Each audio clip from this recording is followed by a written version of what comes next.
Now let's begin in East Africa, where Kenya's presidential contestant Raila Odinga on Tuesday rejected the results of the August 9th presidential election that conferred victory on his rival, Deputy President William Ruto. Odinga said while addressing a press conference on Tuesday, what we saw yesterday, Monday, was a travesty and a blatant disregard of the Constitution of Kenya. Let's take a look.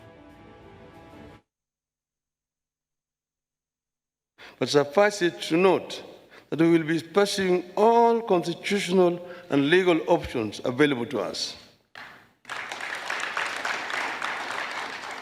We will do so because we regard the many flaws in the elections and the wrongs committed by the IEBC as fatal to the process and the outcome announced by Mr. Chebukati. However, the Independent Electoral and Boundaries Commission Chairman Wafula Chebukati said Ruto won almost 7.18 million votes, which is about 50.49%, against 6.94 million votes, about 48.85% votes polled by Raila Odinga in the August 9th election. Reacting to the latest development from Kenya earlier on Tuesday rather, News Central's Executive Director, Country Governance Watch, Kevin Osido. We note that the former Prime Minister and the Azimio la Umoja One Kenya Alliance presidential candidate, who was not present at the National Tallying Center, otherwise called Bomas of Kenya, where the other three presidential candidates, Mheshimiwa William Ruto, Honorable William Ruto, and also Professor Wajakoya George and Bishop Maure were present. But the former Prime Minister chose not to be present at that venue, and it later emerged that his chief agent actually and his other agents advised him not to be present at that venue because of the irregularities and other issues that pertain to lack of transparency and accountability, particularly in some of the requirements of the Constitution, which involve what is called the Form 34A, which is used to tally the presidential votes. And how that is arrived at is, of course, you merge the various forms, which include 34B that comes from the constituencies, and Kenya has 290 constituencies. Of course, noting that some of the constituencies in Kenya, about 4 of them have not had their elections. So they will be having by-elections on August 23rd because there were various challenges with the electoral management body, otherwise called the IEBC. So that is partly why the former Prime Minister was not present at the National Tallying Center when the presidential verdict was being pronounced to Kenyans. And today he has chosen to make a national address, and he has informed Kenyans and the world that he will be moving to the Supreme Court to petition the process which he termed as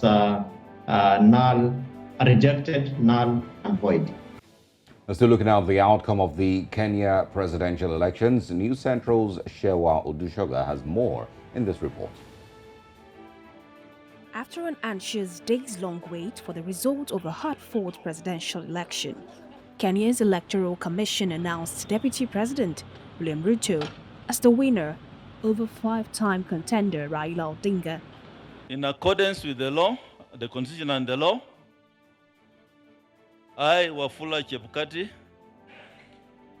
Chairperson of the Independent Electoral and Boundaries Commission, hereby declares that Ruto William Samoei of ID number 6847208 has been duly elected as the president. In a swift reaction, Raila Odinga rejects the outcome and vows to challenge the result in a competent court of jurisdiction. But suffice it to note that we will be pursuing all constitutional and legal options available to us. We will do so because we regard the many flaws in the elections and the wrongs committed by the IEBC as fatal to the process and the outcome announced by Mr. Chebukati. On the campaign trail, both Odinga and Ruto had pledged to deal with any dispute in court rather than on the street. Before Raila Odinga's address, there was widespread speculation that he will challenge the outcome of the country's close election race in court. First of all, the chaos will be spontaneous, it won't be organized. I see no resemblance with the 2007-2008 episode. I am more focused on the fact that there are now better processes, leaner processes that came about because of the 2010 Constitution, which allows contestation through legal channels. The supporters of the 77-year-old protested the results of the election in his lakeside stronghold of Kisumu and in 2 Nairobi slums, where they clashed with police, who fired tear gas to disperse them. We are extremely concerned about the chaos that broke out at the National Tallying Center at Bomas of Kenya, as well as a split within the IBC, leading to some commissioners to quit from the tallying process and issue their own statements prior to the announcement of the presidential results.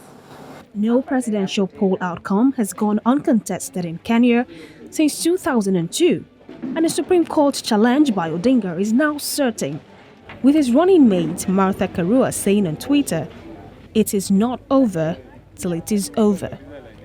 Adishawa Odushoga reporting for News Central.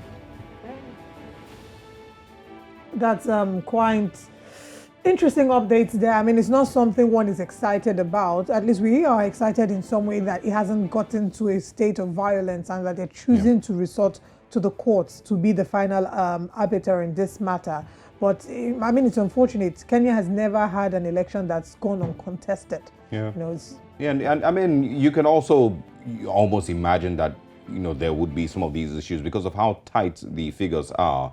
While the voting is taking place, you know, it's a very, very slim win most times, you know, in Kenya elections. And of course, you know, it's also difficult to, you know, describe Raila Odinga as just, you know, crying foul because he lost, because the IEBC itself is not even together on this result. You mean, yes. There's the vice chairman saying that, you know, there's a 0.01, I read that in the papers this morning, 0.01% that doesn't make any sense to her.